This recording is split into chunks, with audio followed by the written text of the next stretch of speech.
gave them 3 recommendations. Kambi ya Biblia ya viongozi 2026, kambi ya kwanza ya mpango wa miaka mitano. Karibu katika kambi ya Biblia ya viongozi 2026, kambi ya kwanza ya mpango wa miaka mitano wa huduma yetu. Mnenaji mkuu wa kambi hii ni ndugu Theodore Andose, ambaye Mungu amemtumia kuwasilisha mzigo muhimu kwa kizazi hiki cha viongozi. Katika mafundisho haya, tunakumbushwa kwamba kazi ya Mungu si matokeo ya mawazo, tamaa au mipango ya mwanadamu. Kazi ya Mungu huanza kwa Mungu mwenyewe na huendelea kwa njia ambayo Mungu ameweka. Mtume Paulo alisema katika Matendo 26:19, sikuliacha lile ono la mbinguni. Hakuanzisha huduma kwa sababu ya tamaa yake binafsi, bali kwa sababu alitii maono aliyopokea kutoka kwa Mungu.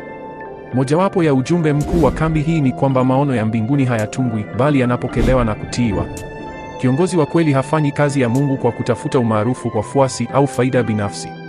Anajua kwamba amekabidhiwa kazi ya Mungu, hivyo jukumu lake ni kutii kwa uaminifu. Ndugu Theodore anaeleza kwamba Mtume Paulo aliwaacha wazee wa Efeso na mambo mawili muhimu sana. Kwanza, aliwakabidhi kwa Mungu na kwa neno lake. Pili, aliwaambia wakumbuke mafundisho aliyowafundisha na mfano wa maisha aliyoyaishi mbele yao. Hivyo viongozi hawapaswi kujengwa juu ya haiba ya mtu, bali juu ya Mungu, maandiko matakatifu na maisha yanayomtukuza Kristo.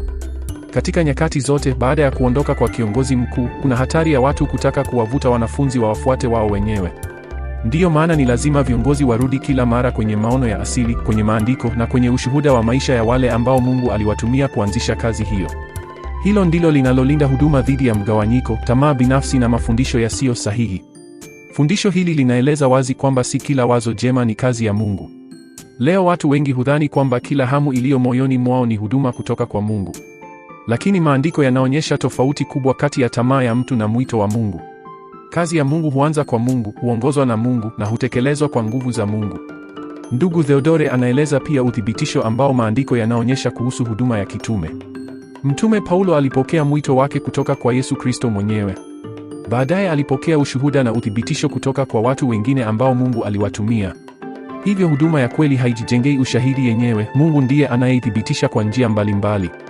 Lakini fundisho halisimamii kwenye maono pekee. Linakwenda mbele zaidi na kuzungumzia maisha ya yule anayebeba maono hayo. Hapa ndipo ujumbe mkuu wa kambi hii unapopatikana. Mungu habariki wala kuzidisha kile ambacho hakikubali.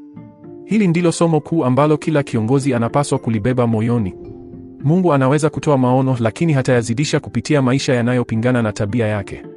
Kabla ya Mungu kuwabariki Adamu na Hawa na kuwaambia wazidi kuongezeka, aliwaumba kwanza kwa mfano na sura yake. Ubora ulitangulia kabla ya ongezeko. Kwa hiyo jukumu letu si kutafuta idadi kubwa ya watu au mafanikio ya nje. Jukumu letu ni kumruhusu Mungu atubadilishe ndani. Yeye ndiye ataleta ongezeko kwa wakati wake. Katika kambi hii viongozi wanaitwa kujichunguza kwa kina. Je, maisha yetu yanafanana na Kristo? Je, tunaishi katika utakatifu? Je, tunatumika kwa unyenyekevu? Je, tunaepuka tamaa ya fedha, kiburi na kutafuta heshima? Haya ndiyo mambo ambayo Mungu huangalia kabla hajaleta ongezeko. Fundisho linaonya pia kwamba mtu anaweza kuwa ndani ya huduma lakini huduma isiwe ndani yake. Kama jiwe lililo ndani ya mto linaweza kuzungukwa na maji lakini maji yasiwe ndani yake. Vivyo hivyo, mtu anaweza kuwa karibu na kazi ya Mungu kwa miaka mingi bila kubadilishwa ndani yake. Ndiyo maana lengo la kipindi hiki cha miaka mitano si kuongeza shughuli pekee, bali kuzalisha viongozi ambao Mungu anaweza kuwaamini. Viongozi watakaobeba maono kwa uaminifu, kuishi maisha matakatifu na kuwa mfano kwa wengine. Ndugu Theodore anatukumbusha kwamba Mungu habadilishi viwango vyake. Leo kama zamani, Mungu bado anatafuta watu wanaofanana na tabia yake. Anaweza kuwaita wengi, lakini atawazidisha wale wanaoruhusu maisha yao yaumbwe upya kwa mfano wa Kristo. Hivyo basi, kila mshiriki wa kambi ya Biblia ya viongozi 2026 anaalikwa kujitoa upya mbele za Mungu. Ni wakati wa kuacha dhambi zilizofichika, kuacha kiburi, tamaa na maisha ya kujitafutia faida. Ni wakati wa kurudi kwenye msingi wa maandiko na kutii maono ambayo Mungu ametoa. Tunapoanza safari hii ya miaka mitano, tusiombe tu ongezeko. Tuombe kwanza Mungu atufanye watu wa ubora anaoweza kuwabariki.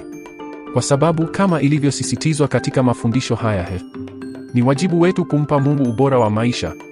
Ni wajibu wa Mungu kuleta wingi na ongezeko. Bwana atupe neema ya kutii maono ya mbinguni, kutembea katika utakatifu na kuwa viongozi ambao Mungu anaweza kuwabariki na kuwazidisha kwa utukufu wa jina lake. Karibu tena katika kambi ya Biblia ya viongozi 2026. Tunakuombea kwamba mafundisho haya yatabadilisha maisha yako, yataimarisha mwito wako na yatakuandaa kuwa chombo ambacho Mungu atakitumia kwa nguvu katika miaka ijayo. Mungu akubariki.